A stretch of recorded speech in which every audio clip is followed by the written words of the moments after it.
This is Hot Takes with Nick and Justin. We just did like 2 minutes, but we're good now. Yeah. It's been since like Thursday or Friday since we did our last podcast.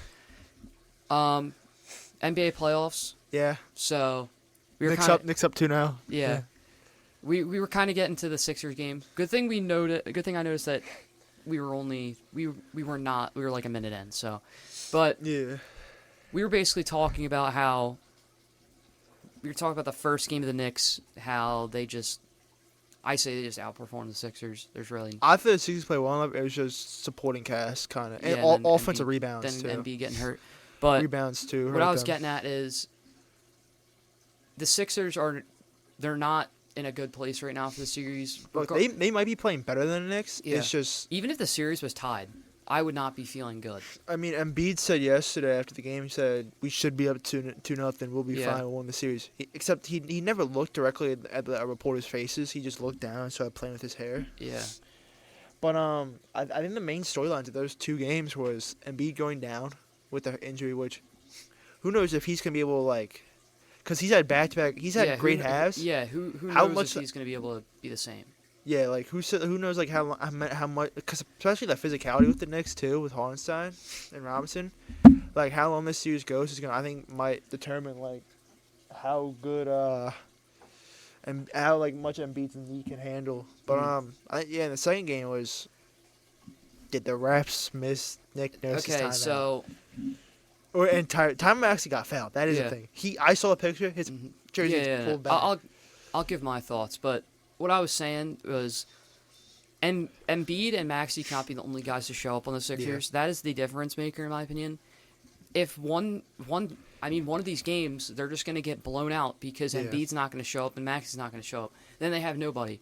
That's why we won that one game against the Heat, is because Batum showed up. Yeah. They need a guy that can show up. They don't have that. And with Embiid's knee, it's questionable. Like, we don't know how he's feeling. And then Maxey, who's a young guy who's great. He's awesome. But they're both just bound to have an off game. It's just... And game one for the Sixers, Kyle Lowry had 18. Like, that's a game you kind of have to win, I feel like, when Lowry gives you an 18. Yeah. Oubre gave you 10, but the bench gave you nothing. 7 points from the bench while the Knicks had... they had over 40 points on the bench, plus Josh Hart. And then game two. Straight game two. Yeah, let me rephrase what I said. Oubre. Mostly what I meant is guys on the bench need to show up. But either way, there's so many games where nobody shows up besides Embiid and Maxey. It's happened so many times. Game two, Tobias Harris had 10, Larry had 8, Oubre had 4, Batum had 6. Reed had 2, and Buddy Hield had 2. Buddy Hield was supposed to be like a 3-point shooter for them. I don't think he's been good against.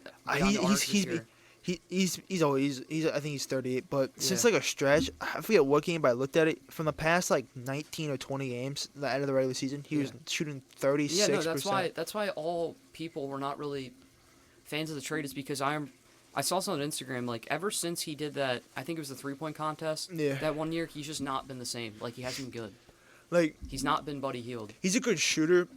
I think he's just a little bit, might be too inconsistent, especially in the playoffs. Yeah. But, the Knicks, DiVincenzo had 19. Isaiah Hartenstein had 14. Josh Hart had 21. That will never happen for the Sixers. A third player scoring 20. A third player averaging, if they had Josh Hart. Not Josh Hart. If they had James Harden from last year. It's just, it sucks. But it's tough if you're the Sixers because, I mean, what else can you do? You're playing Jalen Brunson is shooting. What did he shoot? He shot 8 of 29 and he shot 8 of 26 the past 2 games. Yeah, it doesn't matter though because they have other players to back him up. That's the thing. They have other players. And they have no Julius Randle. They have other players to back him up. If Embiid is going out there, that's why it's so scary to see, especially Embiid get injured, is because if he's injured, they are not winning a game. Yeah, you can just focus all on your stuff on Tyrese Maxey. Yeah, it doesn't. And then that's the thing. If Embiid gets injured, you have to focus everything on Maxey. Then he's probably gonna get double covered, and then you have nobody else. Yeah, it's just the same. It's a tough pickle because one of those 2 games, and especially the end of game 1, they did not foul with 30 seconds left. Yeah, but Like they were winning. Like you can't blow a 5-point lead in under a minute. You just. Are you talking about game 2? Yeah. Yeah, game 2. So I thought I looked up and they had Knicks on the ball. I thought the Sixers missed 2 free throws on the other. I didn't realize they turned the ball over Yeah. until like the replay. So, my thoughts on it. You were saying Maxey got grabbed, and the refs missed the timeout. And even Embiid put the Yeah, timeout. I will always stand by this. I've said it previously. I don't know what. It's been a while, I feel like, since I said it. Yeah. But I don't care how bad the refs are or quote-unquote bad. That does not change the game. No, because you could have got an offensive rebound. I know, but I'm just saying. I know. I'm just going off what you said. Like, if you are blaming the game on the refs, Yeah. you are just you're just coping. Like, that's really all it is. You cannot blame the refs for losing. There are so many other opportunities where you could have done better, and the refs were not involved. If you were blaming it, yes, Maxey. Actually, no, not even probably. Maxey definitely got fouled. Oh, He 100%. Nick Nurse, they missed the timeout. But other than that, they were up by 5. They shouldn't have been in that position anyways. Maxey getting grabbed, okay, that's different. But you know what also should have happened? there are so many opportunities where the refs are not involved that you just like. The only like really thing I will ever say the referees or umpires ever have an effect is baseball, because if you're like Angel Hernandez sitting behind home plate, there's really nothing you can do. Yeah. But in basketball, there's so many ways you could have avoided that. And like, what happened when Maxey fell to the ground? That should have been a travel call too. Like you can't fall to the ground with the ball while you have it. That should have been a travel. But Yeah, also, it's just a mess. Kyle Lowry probably should have called time when he had the ball right next to the ref. Mm-hmm. Like, I see players do it all the time. And also, DiVincenzo missed the first 3-pointer. Embiid was there, could have grabbed the offensive rebound, didn't. Well, I wouldn't blame that on Embiid. Well, someone had a box out. Yeah. But I mean, it happened. You know, well, it doesn't happen.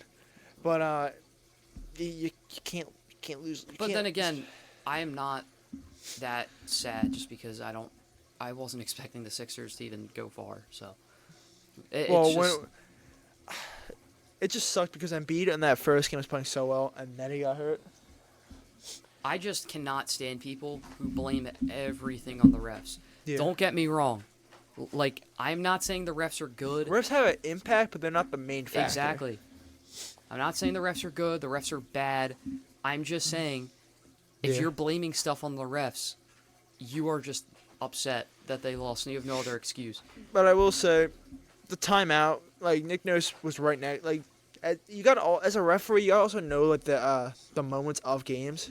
Mm-hmm. You got a moment like every team basically calls a timeout with under 20, 30 seconds left when they're up by 2 or something to just advance the ball.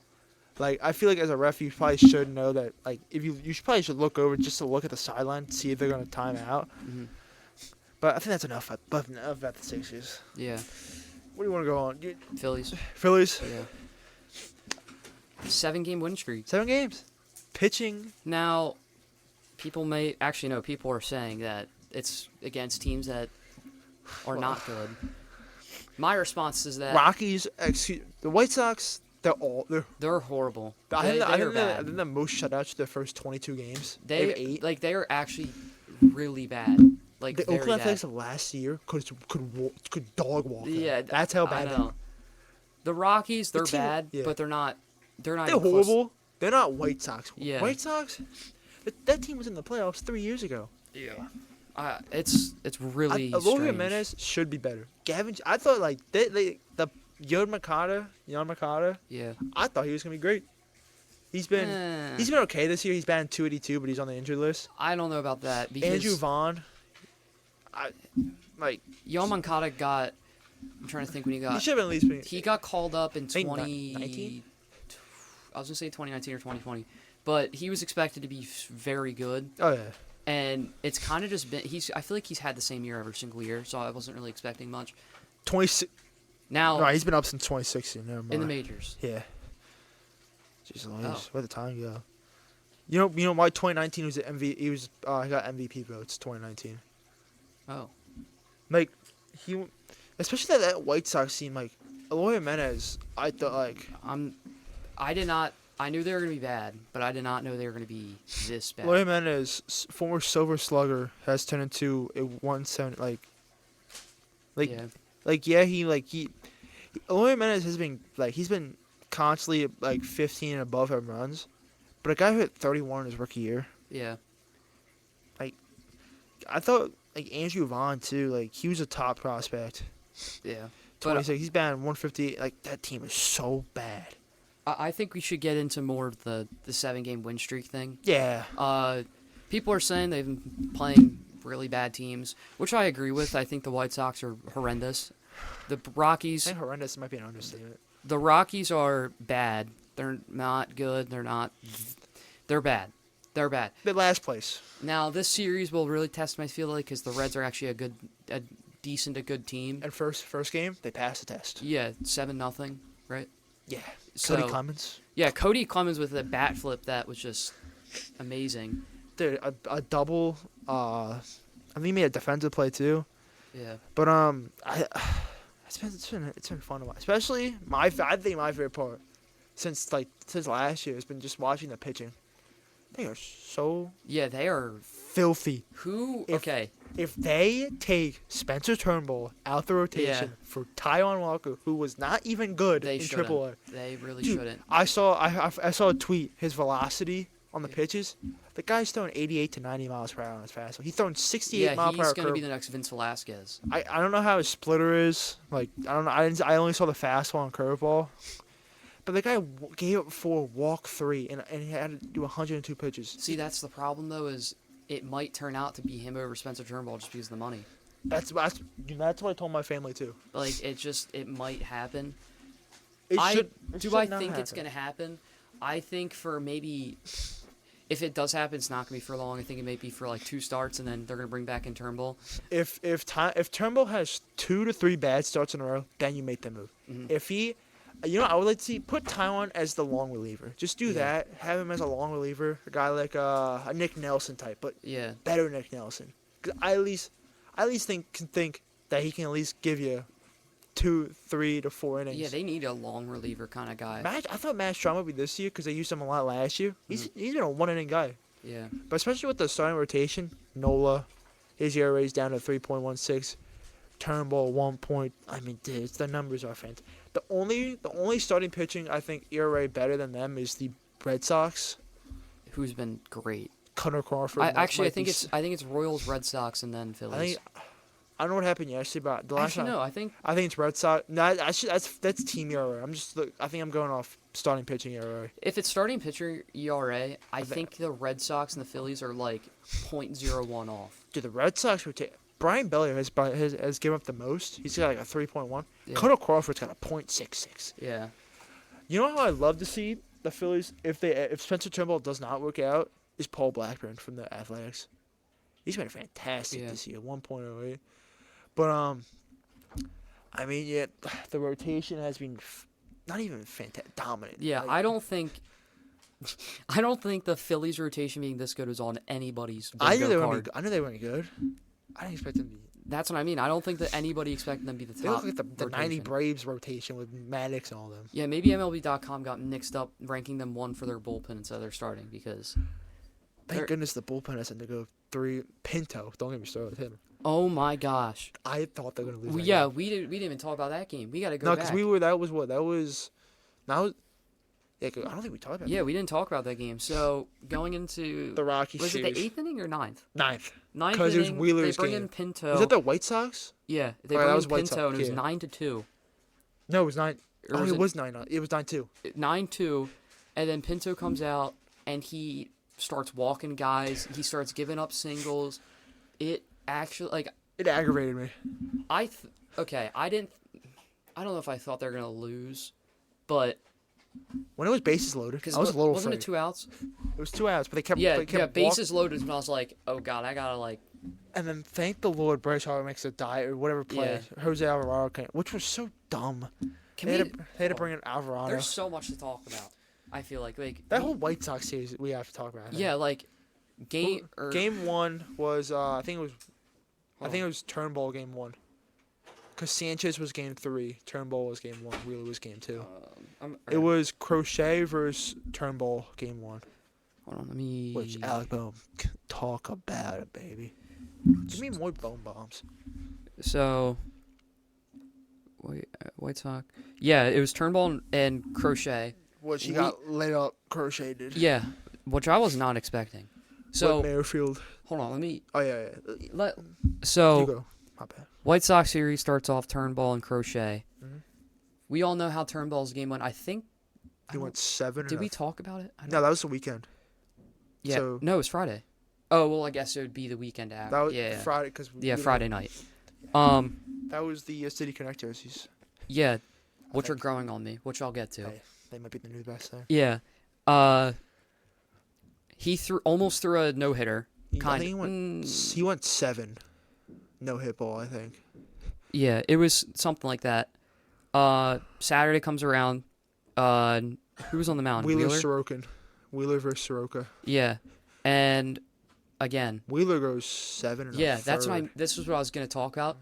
Like, we almost threw 2 consecutive no hitters. When is the last time that has ever happened? I don't even know if gave up a 2-run bomb the next guy to start the game off.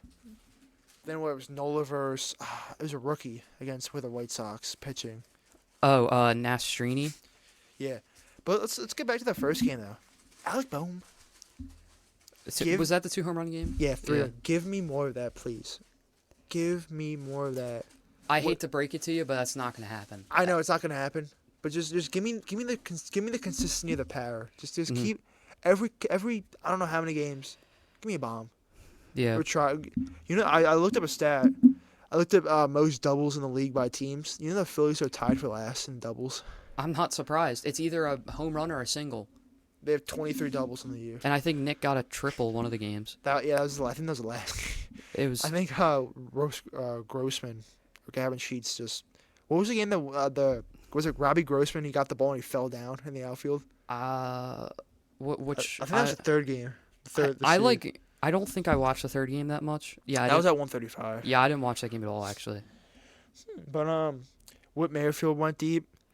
And the hottest, maybe except for Trey Turner and Brandon Marsh, the hottest batter on the Phillies, Johan Rojas. Where did that come from? Hey. I love it though. Like, I hope it stays that. They needed someone other than Marsh to carry that end of the lineup. Because Stott has been underperforming. Mm-hmm. Nicky C has been. I feel bad for Stott. Like, I want him to do well bad. I think he's gonna get out of it. I mean, the way he is, the at bats he does, I think he's gonna get out of it. Yeah. But they needed someone at the back of that lineup, and Rojas, if he's got some pop in that bat, he can hit that ball hard. That's what I was saying. I keep losing track of which games are which. This is the thing about MLB is, like, there's a game like every day, so you just always lose track. And then when there's like an off day, I think it was either against the Rockies or the White Sox. He had like a liner right to center field, and it would have been a huge hit. Like, I've seen him hit the ball and it like flies, but sometimes you just get unlucky. But and I think also at the beginning he was like unconfident too because he was just striking out a lot. Yeah. But I mean, give me more of that. Mm-hmm. Who else? Who else has been very good in the Phillies lately? Schwarber, kind of. I think Schwarber's been heating up. Trey Turner, NL Player of the Week. I think Trey Turner has been playing better than Marsh now. Oh yeah, he's been playing out of his mind. This is like the Trey Turner the Phillies wanted to sign. This is second half Trey Turner to now. Yeah. This is the Trey Turner that the Phillies wanted on the team. This is Dodgers Trey Turner when he had 100 RBIs. Yeah. Like. Or and 2021. Today they put. Oh, Sanchez is pitching today. Yeah, which I'm excited for. Which God, looking at the Phillies record makes me so like happy. Usually it's like what 10 and. It's usually like 10. 15, yeah, 10. it's usually like, for example, it could be like, I don't even know. What was when they fired Joe Girardi? 20 and 26. It's usually like 10 and 12 or something like that. Last year they were 1 and 5 to start the year. Like, it just feels so good to look at their record. I don't care what teams are playing. I don't care what anybody says. They had lost these games last year. Yeah. Like, you know how often, like, for example, who thought the Mets, like, if you're any team, it doesn't matter. I feel like you're gonna lose to a bad team, even though you should win. Like the Dodgers losing the series to the Mets. Like, that just happens. And everyone knows the Dodgers are probably the best skilled team wise. Yeah. Not the best record, best like skill team. What's their record? 12-11. It's not great. I don't think. Guardians though. Yeah, where did they come from? Who's their Steven Vogt? Is that their manager? I think that is.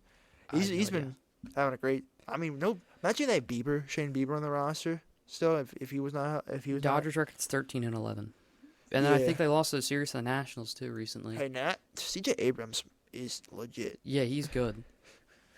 They got a franchise guy in him, but it's just like, also as a Phillies fan, it's so annoying watching the standings because no matter how good the Phillies are doing, the Braves, it's always just the Braves in first by a little bit.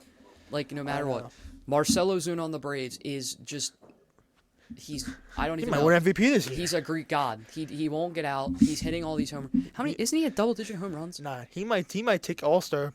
He's at 9 home runs. Yeah, he might take DH All-Star place away from Shohei. That's what I mean. Like, it is ridiculous. I've never. I don't know. You know what gets me tingling though? Just looking at looking at the ERAs of the starting pitchers and reminding myself what the Phillies went through with Jake Arrieta and those guys. It's just so nice to see 1, 3, 2, 1, 2. Yeah. I know it's not gonna last. I know Turnbull's probably gonna end up with I don't feel Turnbull's not gonna last. Like, yeah, no, I don't think he's so gonna either. end up probably with a high 3 to low 4, most likely. But I think Ranger can at least be a low 3 at best this year. Except Ranger, he is so cool on that mound.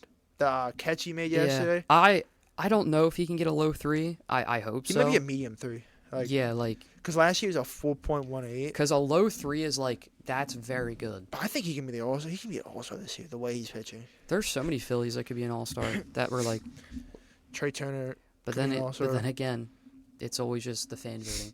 Now, I saw people before complain about fan voting and how it sucks. Yeah. And I They mad Trump. I used to kind of make fun of people for making fun of fan voting because I felt like the fan voting was kind of fair, but now that I see it, it's not at all. So that's just my thought. But we only got 3 minutes left, so what's one last thing we can quickly talk about? Sanchez plays today. Yeah, do you think the Phillies get it up to an 8-win streak? The way they're pitching, they're going against Abbott, which is gonna be a little tough. Yeah, it's gonna be tough. I truly believe so. If the bats are batting how they are batting, that's a lot of batting. I think it's gonna be a way closer game than yesterday. I'm gonna say 5-4 Phils. I think the bullpen gives up some. I'm gonna say 4-3. I think Sanchez goes at least 5. I think he goes 5 2/3. Yeah, because he's been a little up and down with his consistency sometimes. But it's just the Phils. What are we talking? It's the Fightins.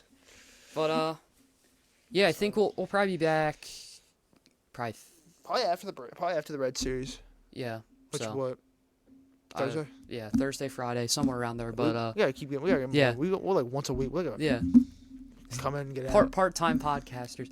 This is Hot Takes with Nick and Justin. Guess the We'll be fame back got to next us. time.